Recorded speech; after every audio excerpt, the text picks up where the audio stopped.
Hey, this is Gerd Handel, and welcome to the Inner Light Project.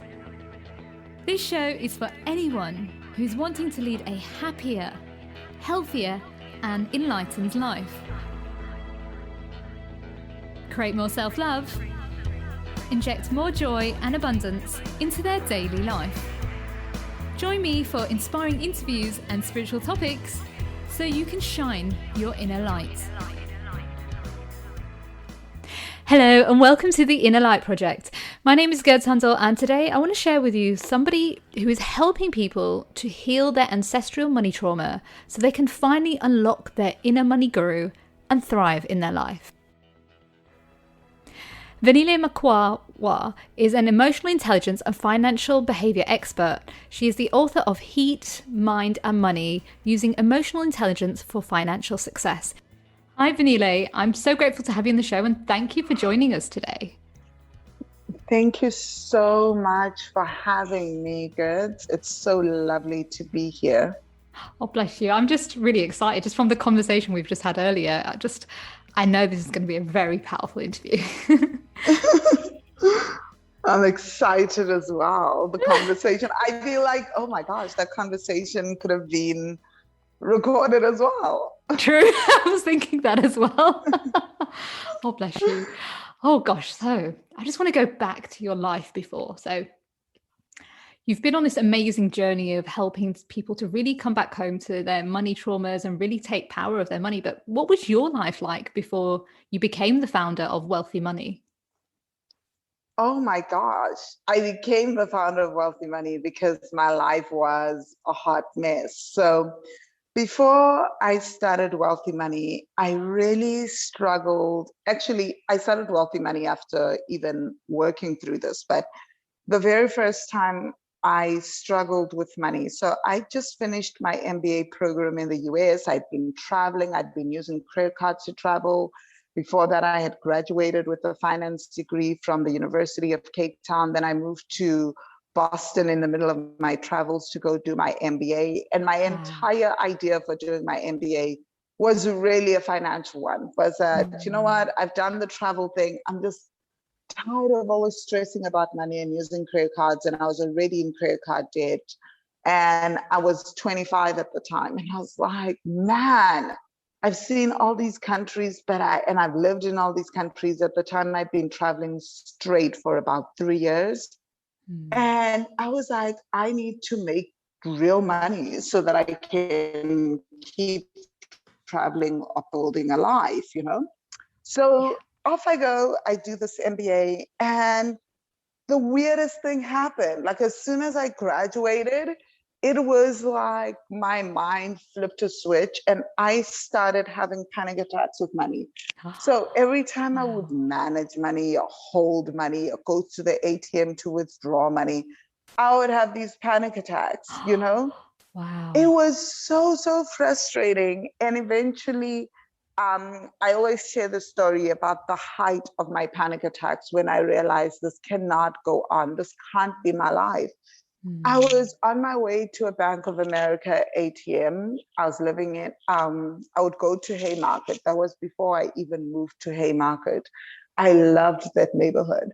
So I was on my way to withdraw money and my panic attack hit. And instead of getting to the ATM, I ended up spending like an hour on the sidewalk trying to nurse myself to breathe properly. Because like just the idea of seeing myself, just when I saw me managing money and holding on to money, like something in me was just like, no, sis, we're not doing this, you know? And I was just panicking. And I was like, this can't be my life because, and as I say this all the time, when you're struggling with something like this, for most of the world, whatever it is, if you're having panic attacks around speaking, getting on a stage, or going to work, for most people, it's just like you get up, you go to work, for example. Like for most people, it's like you decide to go to the ATM, you go to the ATM. For a person that's struggling with something like panic attacks or anxiety around money or worry around money.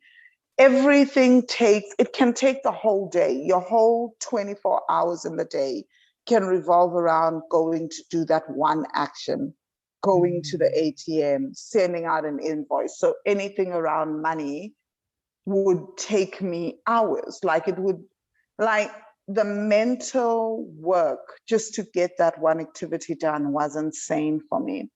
So then I decided at that point, I didn't know how I was going to do it, but I was like, this can't go on. The sad thing is that I had been to therapy before, but I was like, it was for other stuff in my family. Yeah. And I was like, I don't know anyone that deals with money and these particular money issues, you know? I tried looking online. I was like, where do I get help? And then I was like, okay, there's also the other hurdle is that I felt such deep shame. So I didn't want people to know, right? So yes, there was no one that could really help me, but I was also not, that was dealing with it at the levels that I knew I had to deal with it on. But at the same time, I was also like, I feel so ashamed. I couldn't even talk about money. And right after that, I got into a relationship. And in that relationship, the guy was offering to pay my debt back, which was $60,000. Can I tell you how I flipped? I lost my mind. That's why I ended up paying my own debt back, because I couldn't talk about money. I mean, just listen to the ridiculousness of this. What I heard was, what he said was, I would like to pay back your debt. What I heard was, you are incompetent. You cannot pay back your own debt. This is why I want to do it for you. We would have daily arguments about this. And I know people like watch this. I always laugh and I'm like, it's like when I watch movies now when people are like that, I'm like, oh, this is so stupid. Why would someone be arguing with the guy who paid for who got them the promotion or something? And then I have to check myself and be like, remember, that was your trauma before. You couldn't receive. So anyways, you can imagine this was really hectic for my life in every area of my life. So that's how I went on a journey around really understanding the link between money and emotions. As I said, I am a finance graduate and I did do my MBA and my focus was on strategy and entrepreneurship. So I knew that the actual thing around numbers, like if you gave me anything around numbers, a spreadsheet, a balance sheet, an income statement, till this day, never had a problem with it because it's theoretical. But when it came to me, it was crazy. It's just like it became personal because I was being triggered. And that's how I came to this work, because I then decided I'm going to go to Vipassana.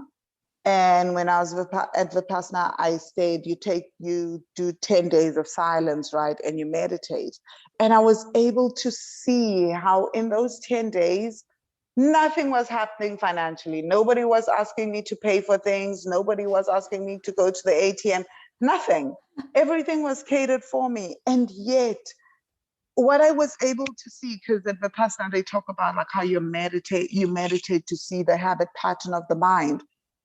My every second thought was about money, not having enough of it, stressing about it, just about money. And it was causing such havoc on my body. And I started to realize, wow, my stress around money has absolutely zero to do with what is happening out there. You know, it actually has everything to do with what I am going through in this moment, you know? And who I am in this moment. And it's just a program that is running consistently without me checking it, without me doing anything. I don't even have to be dealing with money. It's just that my mind has been trained to think about money constantly. And a lot of that came from my teen years, because there was so many arguments about money on a daily basis.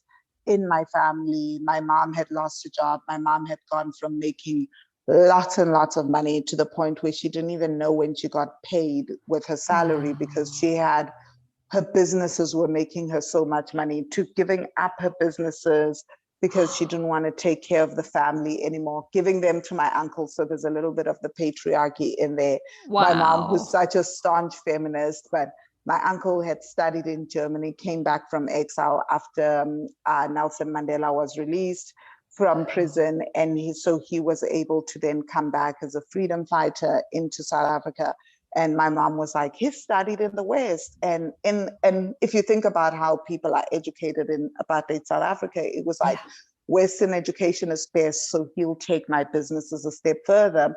But my uncle, who had a master's in electric engineering, all these things that actually kind of played into why the family believed he'd be great with money, turned out to actually be the opposite with money. My mom was great with money. So that entire situation and how our nervous systems in that time were completely dysregulated, my mom feeling powerless, her losing all this money in her adulthood, everything. She'd quit her job, everything, because she also believed that my uncle would help take care of her. There was just like a lot of layers around the view of patriarchy, the trauma that came from that, the belief that the West was better than the way that we did was better at things than we were. It was just like all these layers led to a lot of fights, arguments, and then nervous system dysregulation for me. So, and it felt unsafe to have money. It felt unsafe not to have money. So there was just no place for me to feel safe. So no wonder I was in a state of constant panic as an adult around money, because having money felt definitely unsafe because it also led to family arguments and fights. Having no money felt unsafe because it also led to family arguments and fights, so then I had to do the work around that. So yeah, that's how I came to do this work. Wow. What a journey. Wow. I'm absolutely blown away, but wow, it just shows, wow, when you truly pay attention to the signs and you listen from within, you're able to see what's holding you back and why. And it makes sense why, money was such a fear for you, and the anxiety when you'd go to the cash point. It all makes sense because it was bringing up the trauma from the past that you'd gone through. Exactly. So every time I handled money, I'd be triggered. And, I think that we always think that we would know when we're so deeply triggered and it would be obvious memories. But but it's not always the big things, because people think that trauma is the big things. But I always say to people, trauma can be a small incident where you notice as a child that whenever money was being discussed, or whenever your mom had money, her nervous system dysregulated, or your caregivers had money, you were, as a child, you co-regulate to your caregiver's nervous system, right? Or nervous systems. And so if you just notice a subtle shift, even if they weren't behaving erratically, they weren't saying anything, but suddenly the minute that they had money in their hands, their nervous systems completely dysregulated in some way. So then you start to associate your nervous system learned to dysregulate whenever money was involved, and you don't understand what's going on. And as a child, you don't have the resources to process or even think, wait, this always happened when money was involved, which was the case in my family, Yeah. So it's like, I remember my uncle used to have this rule: money is not discussed with us, with the kids. But he would also tell us that, like, money is not great. Look at what it's doing to the family, So, but I'm like, we can see what it's doing to the family. So why are you guys trying to pretend that this isn't happening? So I think this is what happens a lot. We think that if I just positively think, if I positive think enough and I smile enough and I pretend it's not happening, then then the kids won't pick it up. The next generation of people around me won't pick it up. But people do absolutely pick up what's happening within your nervous system, because we are human and nervous systems speak to each other, which is why we have that thing that we call it energy sometimes, where we like, Yeah. your energy is your currency. No, it's more like your nervous system regulation or dysregulation is your true currency. So true. And it's so interesting you're saying this, because even like I've done quite a bit of work on my own money trauma growing up, and I've seen like kind of slightly similar but slightly different stories. But like I saw lots of money coming in and then lots of money going up, down. And that's my relationship, just like yours in my mid-20s was exactly the same. It would come up like, yes, then it'd go, and I'm like, oh no. And then I didn't know how to really feel safe with money. And it was only till probably my late 20s at that time where I learned to slowly to trust myself and feel safe with money, and that it was okay to have more, because I would feel guilty, which was really strange. I used to feel really bad having extra more, and then I would just like spend it to then feel better again. Oh yeah. The guilt is actually quite normal if we have a vow of loyalty to our families. And so as kids, right, where do you learn how to live? Where do you learn how to navigate life? It's usually within the family unit, right? So it's normal as an adult that we would be these adults that completely emulate and mirror our families when it comes to financial behavior, because that's where we learned how to live and how to deal with money. And we would do it subconsciously. Our inner child and our inner teen would have come to the conclusion that dealing with money in this manner is what keeps you alive. And they would have moved forward and done exactly that, try to keep us alive by emulating this behavior. So it's not quite uncommon. Okay, so what else was I going to say? Okay, so that is actually more common than we actually understand. Excuse me. And I was going to say, when we're loyal to our families, we tend to behave in the same way as they behave, because it's so unconscious. So if you grew up in a family where there was not a lot of money, having a lot of money will suddenly feel unsafe, because you never ever saw that happening, because the subconscious mind has started to associate lack of money, even though it was stressful, as the thing that keeps you alive. Because remember, the subconscious mind goes all the way into the past to retrieve data to say, hey, what has kept us alive up until this point? Oh, okay, this is what has kept this human being alive up until this point. So this is how we have to keep behaving. The subconscious mind isn't here to get us to expand and grow financially and to live our best lives. It is here to make sure that tomorrow we are still breathing, just basic survival, right? So I think that's quite common if you look at it that way, as to why we then emulate financial behavior, our family's financial behavior. So if you didn't have lots of money growing up and you suddenly come into lots of money and you have the capacity to make lots of money, you may go through insane cycles of boom and bust. If you have, sorry, I just had a realization right now for something that I'm working on for my next book.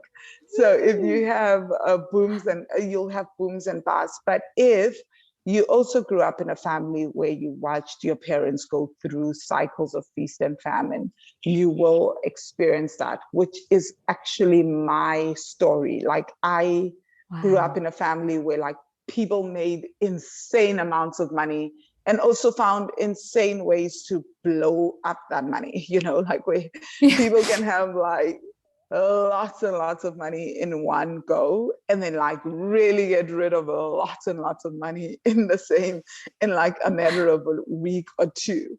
Wow. So I had to work on my capacity to do that, because whenever people are like, how does someone spend $1 million?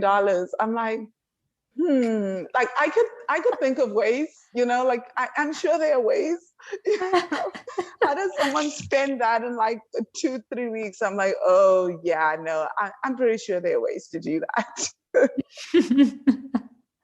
Yeah. It makes sense. It really does make sense. And it's, I guess it's all Yeah. like, it's to do with the energy of money. Like you said, it's not just the upbringing, but it's the energy of Yeah, how you feel about it and absolutely. processing your emotions about it as well. And I think a lot of us don't process. So a lot of people, when they get bills, they get stressed out, but they don't think if they've thought of it in a different way, like it's helping you in different ways, then you'd feel good about money. Mm, Because like I used to I be fearful. agree. Do you know when the bills would come up? Like, oh my God, and it would get worse. And then I realized this was a Yeah. few years back. I was just like, thank you. Thank you. Okay, cool. Thank you. Thank you. And the more I did that, the more I Yeah. felt safe in my nervous system. And I started to realize like the solar plexus, how stressed I would be back in the day about money. And I'd just feel fearful. But now it's just like more flow. And it's like, thank you. Mm, mm. Just that deep fear that there's just not enough money, right? Yeah. Yeah. But again, it wasn't my pattern. It was a pattern that I grew up with, which I didn't realize. And I saw my parents doing that. And it was like, oh, now I get it. Mm, mm, mm. Yeah. I realize this. Yeah. Yeah. No. And we do it, and it's so natural. I think the thing, part of the thing that we've just been discussing earlier, right, is that people have been taught that money is just numbers on a screen and it's just Yeah. paper. And if you're just logical about it, how often have you heard that if you just have no emotions around money, Yeah. you'll do well with money? That is true. But the truth is, before we can get to neutrality, we need to process all the other emotions that we still have around money. We need to process and integrate the trauma and the memories so that we don't get triggered by money. Then it becomes easier to get to neutrality. And people are always like, but don't you want to get to joy and all that around money? I'm like, not really. If you get to neutrality, then you're able to just look at money from a very neutral standpoint. And if you're always feeling happy, oh, because I have money, and oh, like working on, oh my gosh, I have more than enough money, I have more than enough money, and you're working on that joy factor when you have money, then what happens the day that you don't have money? It has the capacity to completely throw you off kilter. But if you get to a point where you're neutral whether or not you have money, then you're able to really do some incredible things with money. Money doesn't have that charge. So if your happiness is dependent on having money, you're always going to be really sad if you don't have money, right? And if you Yeah. keep affirming that, oh, I have lots of money, even when you don't have money, right? And the parts of you are freaking out and feeling unsafe. Those parts of you that are feeling deeply unsafe are going to rebel because they're going to turn the volume all the way up so that they can get your attention, because they're going to be thinking, why is this woman not getting me? Like, I am feeling unsafe, you know? Why is she not understanding that this is what's happening in my body? So I think that's something to really, really understand when it comes to money and our affirmations and what's going on, is that it can actually feel like gaslighting. And I actually do tell my clients that when you're feeling a really intense emotion or even a subtle emotion, and then you're suddenly aware of it, and then you don't want to sit with it and integrate it and work through it, and instead you tell yourself that it's not happening, that is gaslighting. Because would you do that to your own child? Would you do that to your best friend? If your best friend came to you and was like, I'm so stressed about money, would you go, no, you're not, you're happy about money? You know, money feels good. But how many people do that to themselves, right? They True. look at what's happening and then they start doing that. But when you think about it in terms of your best friend, we would all be like, what? Did you hear what she said? Are you like the most horrible person? Everyone would be horrified. And yet we're so okay with doing that to ourselves, which is Mm, so, so deeply disconcerting. yeah. That's why it's so important to have a deep connection and feel, deal, and heal your trauma from within, because Exactly. yeah, it really does help you to realize what kind of relationship you're having with yourself. Well, not just even just with yourself, with your money, with your partner, with everything around you. Yep, exactly. So I think that for me is the one thing that I've realized, that I realized. And also about the ancestral piece, I remember when I was really in the depths of my depression. So when I was really struggling with money, I was so depressed I couldn't get out of bed.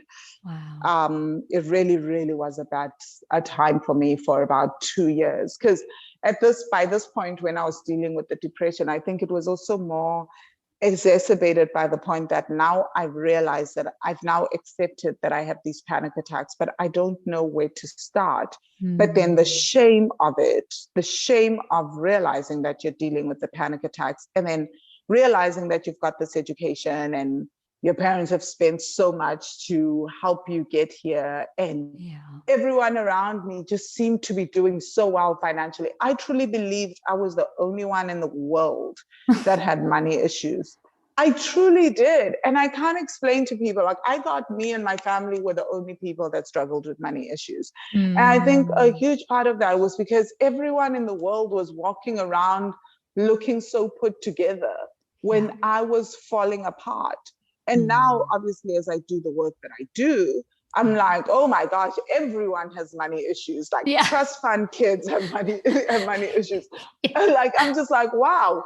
But I think it's so deeply sad that we live in a world where we don't talk about money so openly. So when people are struggling with money issues, they don't know that like this is normal, right? We don't normalize it. We don't normalize getting help, all that.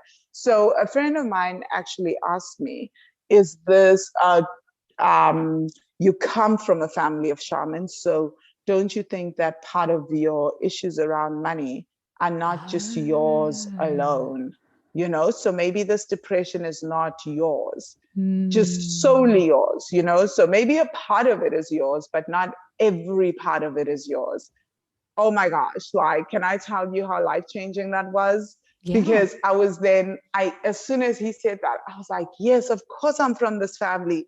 Let me look into this. And that's how I started my work around money and ancestral money trauma, because I was like, no freaking way. I literally just went back into everything that I'd been taught, especially by my mother, around ancestors and working with the ancestors, and how she would talk to our ancestors every morning and evening, and the rituals she would do. And then I just tried to remember the things that she would do and say, and things that she had taught us about, like ancestral stuff and all that. Because I was like, well, ancestral work really is something that indigenous communities have done forever, so it's just about understanding that, and then understanding how it fits into the trauma framework, which was a complete game changer for me. So that also helped a lot. Wow. What a journey. Wow. It's been a crazy journey. Yeah, but it just shows that why it's so important to do the work, right? Like, because you're healing for the next Yeah. generation. You've made paved waves that your ancestors would be so grateful for. And just seeing that, Yeah. because Yeah. they had to go through that as well, that it was handed down next generation after generation. And here you are just Mm. living that empowered truth that they always wanted to be. That's just amazing. Yeah. Yeah, And no, it really, really is amazing. And I honestly feel deeply grateful for it. yeah, yeah. And it's amazing as well, like in this time and day where we are right now, like how powerful so many amazing women are just building things from scratch. And it's Yeah. so beautiful to see, like, again, like our ancestors, especially our female ancestors, would have just dreamt of this moment. Yes, definitely. Like I feel that way most times. Hey, I feel like I do this for the female ancestors that couldn't do this, you know. Mm. I definitely feel like there's a huge thing around that, because a huge part of the work that I do also and that I teach about is womb trauma and how that ties into money, you know, because it's like we're carrying so much of the collective trauma of the feminine, for one, in the womb. So we've learned as women, we have the trauma around being fully visible. If you think about like women that stood out in history and how they paid for it so dearly. That is a kind of vicarious trauma that all women that were observing this were being taught. The nail that stands out gets beaten down, so they learn to survive by invisibilizing themselves and really, really shutting down, right? And playing nice, being the nice girls to survive this world of patriarchy, right? Because I'm pretty sure that most women are not actually that nice deep down, but well, I don't mean that they mean, but I don't feel like they are walkovers, you know? Whereas there's this view of the feminine that the feminine is always syrupy sweet. And I'm like, no, it's not. Like, if you look at the feminine as the ocean, which is also feminine, look at how wild it is. Look at the mood swings that it has. And think about goddesses like Kali and Oshun. They like so, there's so much intensity there and fire and, you know, and I'm just like, how did we get this? You know, this idea that like you have to be sweet as a woman, right? And that the true feminine is always so sweet.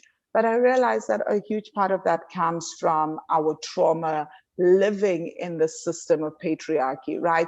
Oppressive systems are deeply traumatic. So we then took that on, and without even understanding it, to keep the girl children alive, mothers from way back would teach them the way of survival.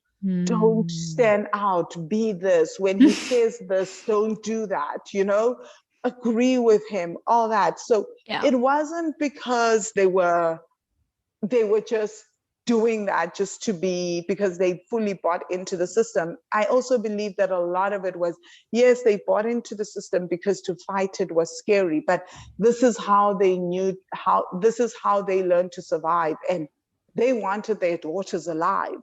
So they preferred to have them not fully shine brightly and be alive, then shine brightly and risk imprisonment and not being alive. So right now, a huge part of the work with us as women is to learn how to give ourselves permission to be visible, learn to give ourselves permission to not always be the agreeable girl, the nice girl, the one who always smiles, the one who's always happy with things. I'm like, because when people say, oh, but this woman barely smiles, she's always angry. Like I always say to people, when men say that nonsense, I always say, well, you'd be angry too if you're living under a system of oppression 24/7.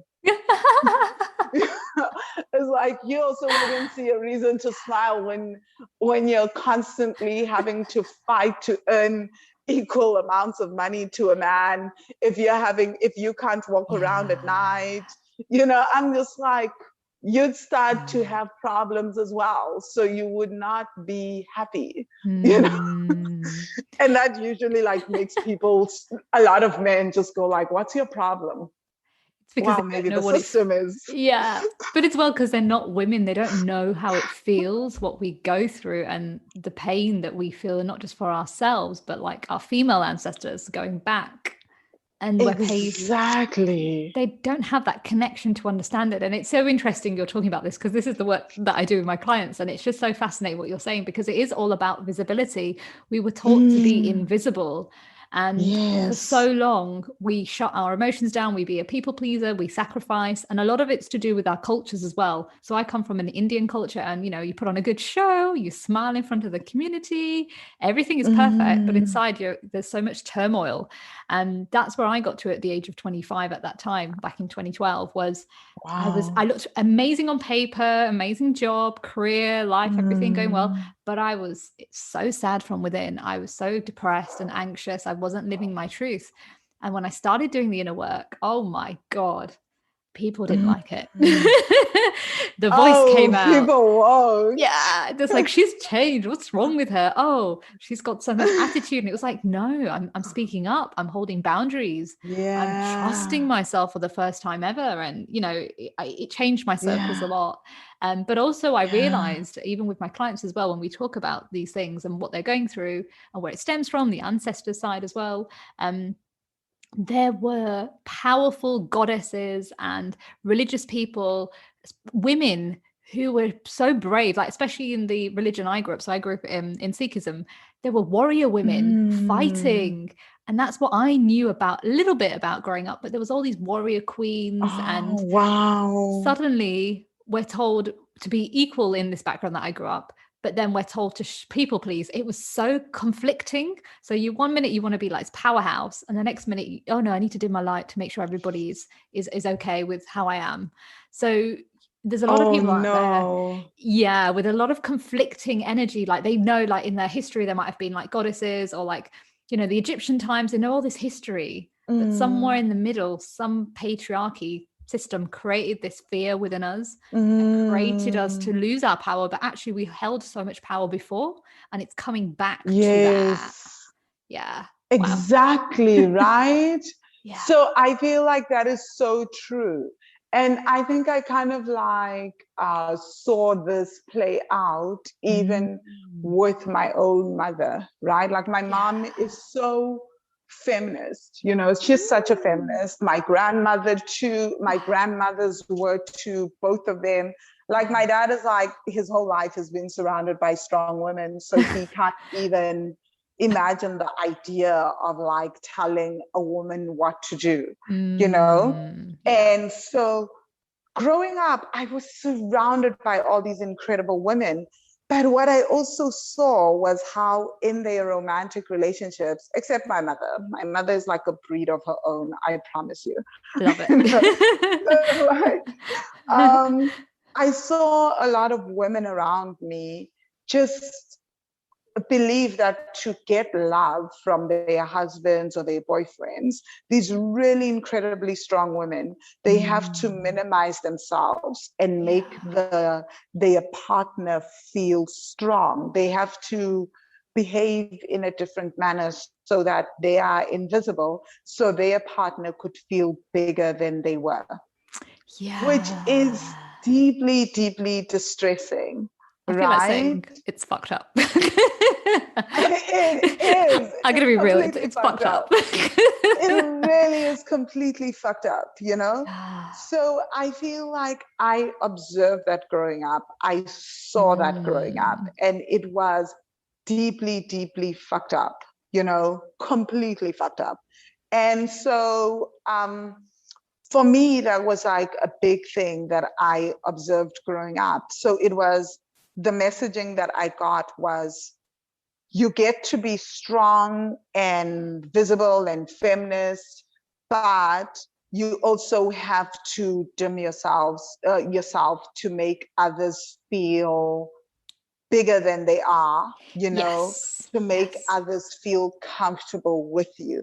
So I spent years doing that. I spent such a long time looking for approval from people, hoping that they would approve of me because, please, I am so sorry that I'm shining this brightly, but please approve of me, And I didn't know how to do that. So I would go, it was even booms and busts, even in visibility. I'd be super visible, then I'd contract, expand and be everywhere, and then contract to be so small and not even want to leave the house. And like, especially when my first book came out, I'd be like in the media, doing interviews, showing up, all these things. And then like I'd have, after like 6 or 8 months of doing that, I'd go back into my shell for like 6 months, and then I'd feel safe again and then go out.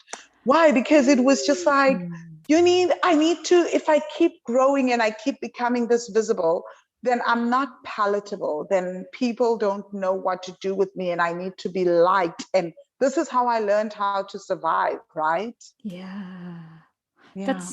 I relate with what you're saying. That's so fascinating, because I was the same. It's just so the same, be visible within the press, then disappear, visible again, Mhm. disappear. But it was because of my own, you're right, it was because the way we grew up, we're not supposed to be loud and out there 24/7.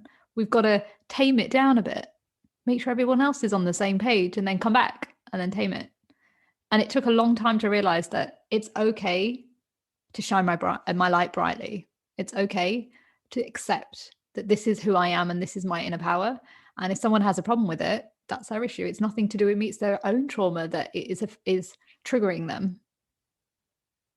Yes, yes. Wow, exactly. And I don't think we even talk about that enough. Yeah. So I think that we think that it's, I used to think that people are born just confident and being visible. And I'm like, no, you can learn all those things.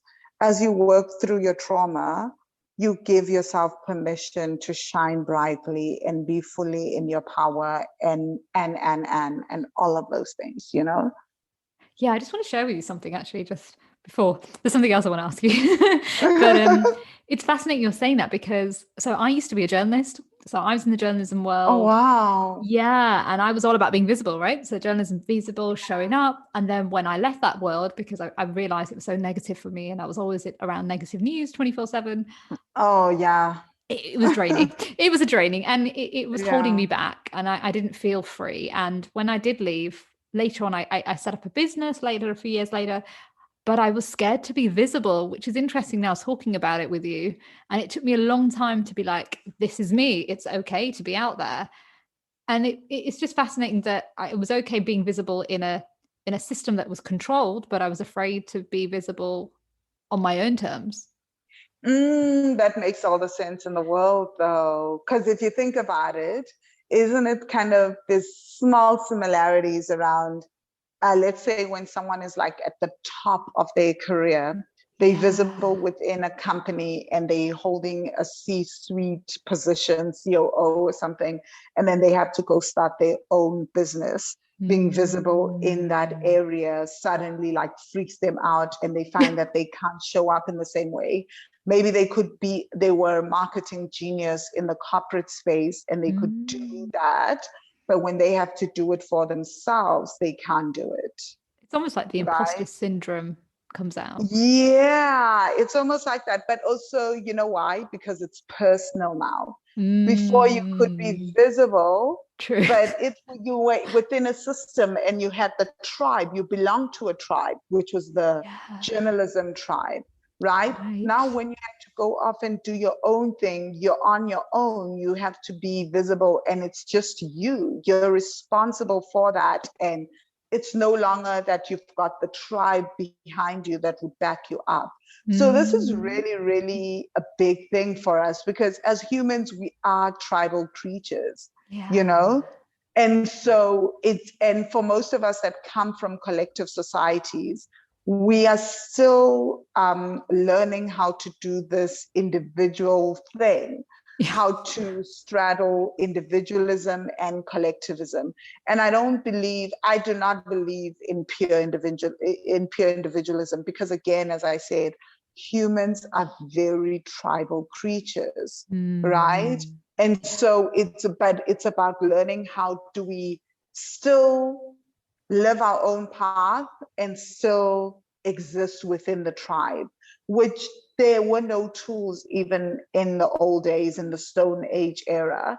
Our ancestors, if someone started being super individual, imagine in the Stone Age where people are like having to go hunt and gather and do all these things. There's this one person who's like, I'm not going to do the duties of the tribe. I am an individual. I'm going to be a famous, well-known artist, and I'm not going to do whatever. I'm just going to do whatever I want. That person is an extra mouth to feed and a problem. Or they just like, I don't believe in closing the gates at night. You're going to be kicked out of the tribe because you're putting the entire tribe in danger. So that one that stood out had to be kicked out to keep the majority alive, which makes sense, because and I always say, the majority of us as humans are here because our ancestors knew how to play by the rules. So now, as we are wanting to establish ourselves, we're going ourselves and shine brightly and be different from the tribe and be seen and showcase our great gifts. We also have to work with that trauma of, if I'm different, I will be kicked out of the tribe. And that is very much ancestral as well. Wow. I'm blown away. It's so true. It makes sense why so many women are afraid in their businesses and why they're afraid. Yeah, because it's that shame and yeah. Gosh. Yeah. And like, if you think about it, for women, we also wouldn't get married, right? Yeah. Women would literally be told, you'll end up a spinster if you don't focus your entire life on finding a man. So when we look at this and people are like, ooh, pick me behavior, I'm like, nope, that's called ancestral behavior. Women have been behaving like that for a very, very long time. It's now really not attractive and we're fighting against it. But a lot of this is also rooted in trauma. This is how we learn to survive. If you didn't have a partner, even as literally, just we're talking about 100 years ago, if you didn't have a partner, you were most likely not going to be able to support yourself and you wouldn't know where your bread is coming from the next day. So you needed a man to survive. So this is still tied to survival. True. And you didn't even own your own property when you got married. Say, for example, you came up from a good background, the man would equally become the owner of the property then, which is insane when you think about it. Can you just imagine? That always like drives me up. I'm always like, how? How, right? Like, yeah. And then on top of that, he would then be able to control you because he now has ownership of the property that was yours, that was given to you by your family. Yeah. Wow. It's insane. And then you have to change your surname and it's just like, wow, like you really lose all identity, right? Yeah, of yourself. All identity. Complete identity, right? You lose your entire identity. And then you literally would, your survival at that point depended on you being nice to your husband and praying to God that he was a nice man, because he had no reason to be nice. There was nothing, he had no reason, because he could control your money.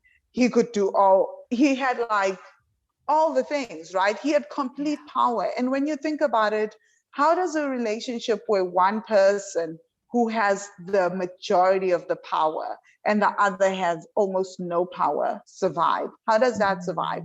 So the only way to make do was for women to then learn, quote unquote, feminine wiles, right? And there was still shame for it.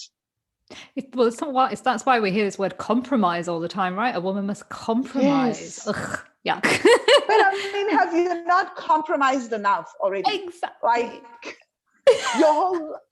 You've compromised your entire existence, but you need to compromise even more to survive. And I think that's the thing. So we carry this ancestral knowledge within us.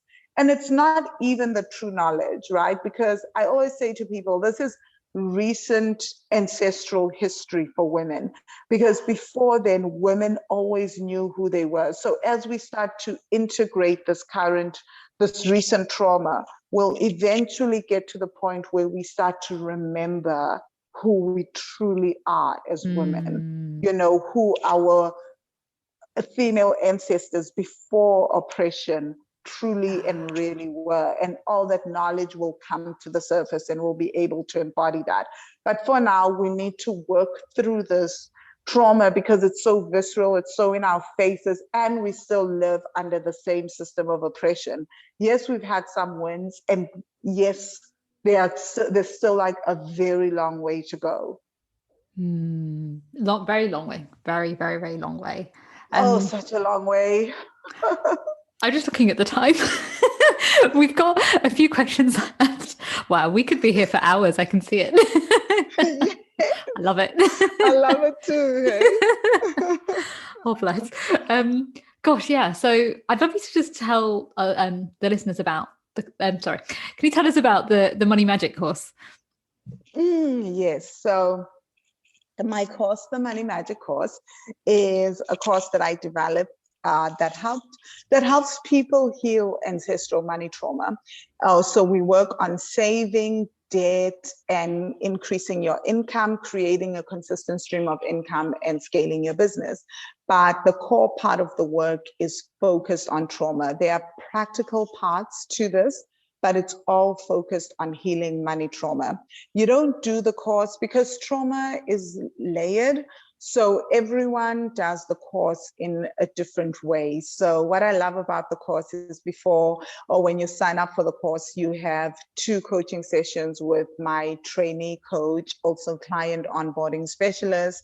And she works with you for the first month via WhatsApp. It's all included in your fees. You don't have to worry about that. And then you have 1 call with me and I tell you, and we try to figure out where do you work, where do you start in the course, so that you start doing the work right now, so that you can start shifting without having to go through the entire course. Because the course is extremely long and it is designed so that it can never be completed. And I say this with complete confidence. I've had clients that have been in the course for about 4 years, and they've only done 10% of the course because they can see the progress. And they've often posted in the student group. There's also a support group, a student group that is extremely busy. And that's where we also do the womb work every Wednesday. And people are always like, I can't believe I've been in this course for like 4 years and I'm still only 8% in, or I've only done 10% and I do the work consistently. The course isn't designed so that you complete it, because trauma isn't about getting to a finish line.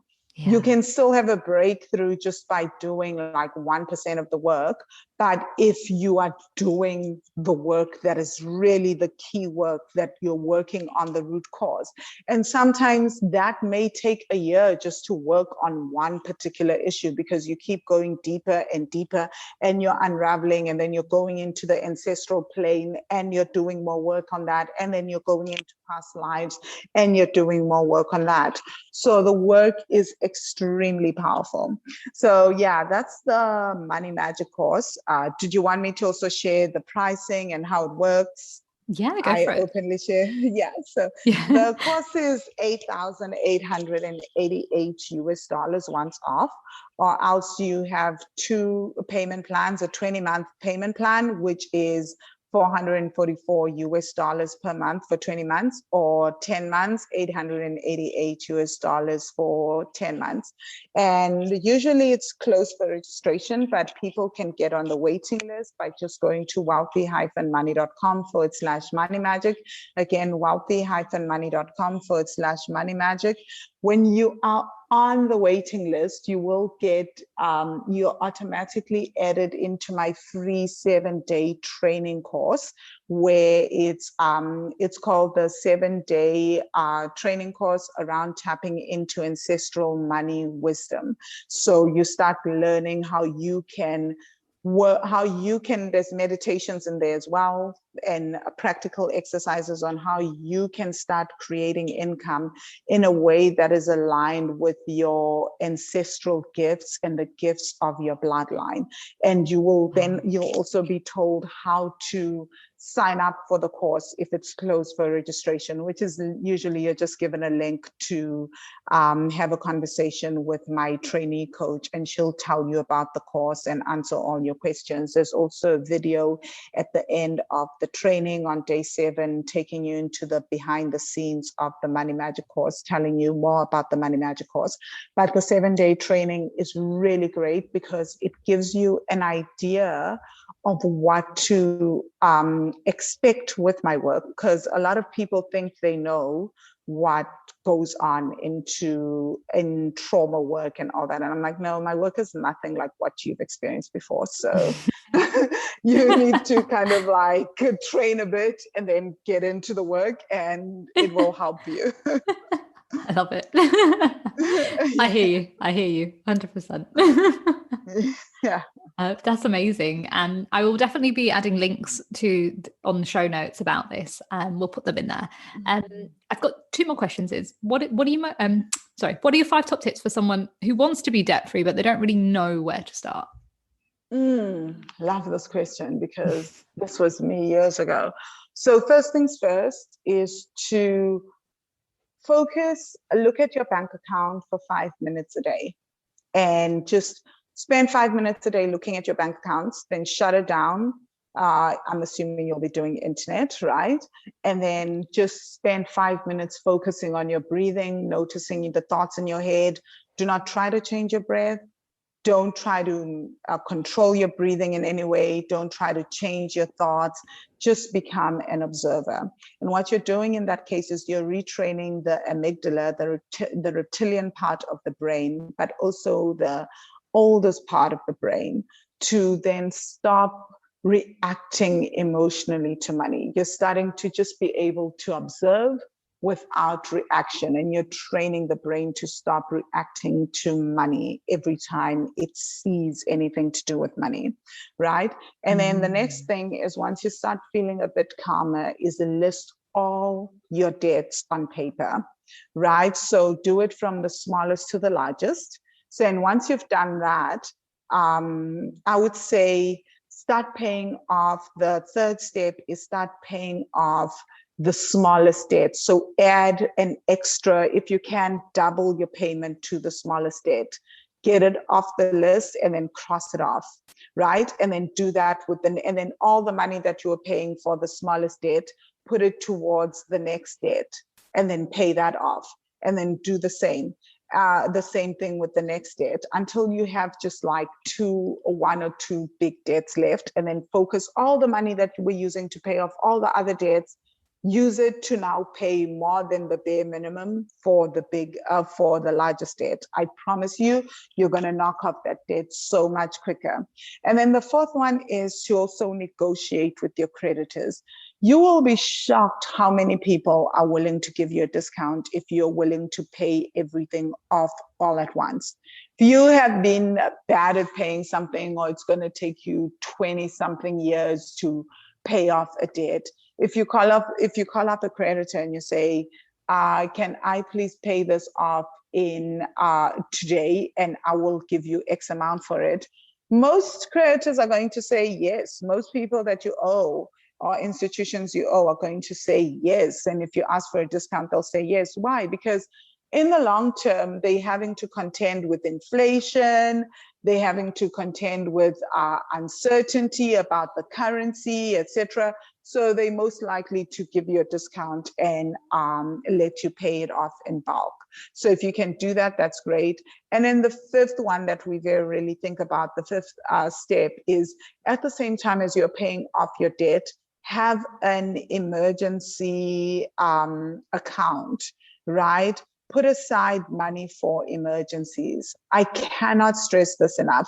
Part of why I always recreated debt and always stayed in debt was because I would constantly, whenever I got into a crisis, I would constantly go back to credit cards because I didn't have any money set aside for emergencies. But when I had that money set aside for emergencies, I was able to then start building up to stop using credit cards. So that helped a lot. Wow. That's great. I actually relate with everything you're saying, because that's actually kind of what I did. Everything you're saying. Oh, wow. I love it. Yeah, it's so powerful. And it's so true to start off with the smallest step. And I also did the thing where you said, like, where you call up the company and just say, like, this is all I can afford. Like, I can pay this amount off. And then they were like, yeah, sure. Then I went back the next day before agreeing it and got it reduced even more. And then the third time I did it, I knocked off like 1,500. I was like, perfect, done. And then just was like, that's it. My goodness. You would do it like several times. That's a good tip.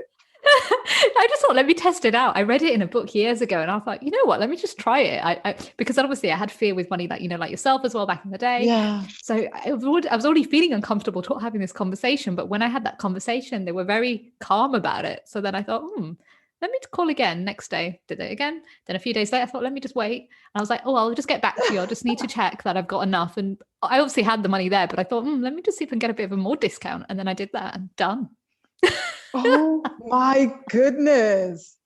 It was so liberating. This is crazy. Like, I thought like I was doing the most of just calling them up once. But yeah, that makes a lot of sense. It was That very makes powerful. a lot of sense. Wow, thanks for that tip. That's I'll now okay. be telling my clients to do that several times then. But the key is to say that, oh, I need to check and then I'll get back to you.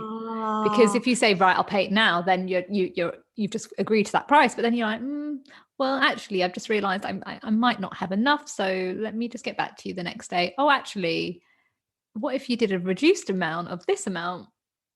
Would that be okay? And then they're like, mm. give me a moment. They had their little conversation with whoever they need to, and then they come back to you like, yeah, that's fine. I was like, what? So I was like, let me try it the third time. Oh my gosh. Okay, you took it to the max. You're the real hero in this. you, you really, really did it. That's amazing. I wish I had thought to do that. Hey, It was just, wow. I think it was just that feeling of it being in my power. And I think, oh, I was just like, oh, let's have some fun. Before it was like scary, right? The first time, first Yeah. conversation. But the second, I was like, oh, this is fun. Let's try again. It was kind of like being a child in a playground. Yeah, I got my student loans in the US, like I was able to negotiate them with Sally Mae down by Wow. 50% Wow. if I paid them upfront everything. Wow. You're the Yeah. hero. Wow. So Wow. I say to people, you never know what you can negotiate. Mm. It's absolutely incredible. But again, as women, we're not Like, taught to negotiate, right? That's another yeah, thing. We just put yeah, up even like salaries. We all, men are so like, yeah, yeah, I'm going to negotiate a higher pay, like a salary. But as women, we're like, oh, yeah. maybe I shouldn't overstep the mark. Again, it's the patriarchy energy. Yeah, we're just so grateful. I always say that. Like, as women, we're just so grateful to have the job. We're so grateful to be picked. You know, it's crazy. It's madness. Yeah. Yeah. Oh, my last question is, what shines your inner light? Mm, what shines my inner light? Yeah. I think for me, like I think just having freedom, like I value my freedom so, so much. So I Mm. feel like when I am traveling and I feel truly free and I feel truly myself. For me, freedom isn't just that I'm free to travel, it's that I am free to truly be myself and walk Mm. my own path and make my own decisions and have my own choices. That I feel really makes me shine. And it's not just me that says this, it's my clients. They always go, whenever I'm in South Africa visiting, they go, Van, you need to leave again. Like we can see that like the just being home and not having that freedom to just travel and just do you is really like bogging you down, you Mm. know? So I've learned that like I truly shine when I am rested and when I'm free and when I'm traveling, you know? And Beautiful. when I'm just out in the road meeting new people, like living in different countries, learning new cultures, new languages, I feel like I come alive because I have a naturally curious spirit. And Mm. I'm not so obsessed with like feeling comfortable. I'm more obsessed with like learning new things and meeting new people, understanding new cultures. So this really excites me. I love it. Thank you so much, Vanille, just for sharing your truth and empowering so many people to take control of their finances and really heal their ancestral money trauma. Oh, thank you so much, Goods, for having me on the show. This has been incredible. Thank you to all the listeners for listening in. Unfortunately, that's the end of the show. Before I leave, I want to leave you with this quote: money is a tool. Used properly, it makes something beautiful. Used wrong, it makes a mess. That's a quote by Bradley Vinson. Take care, my sisters. Bye.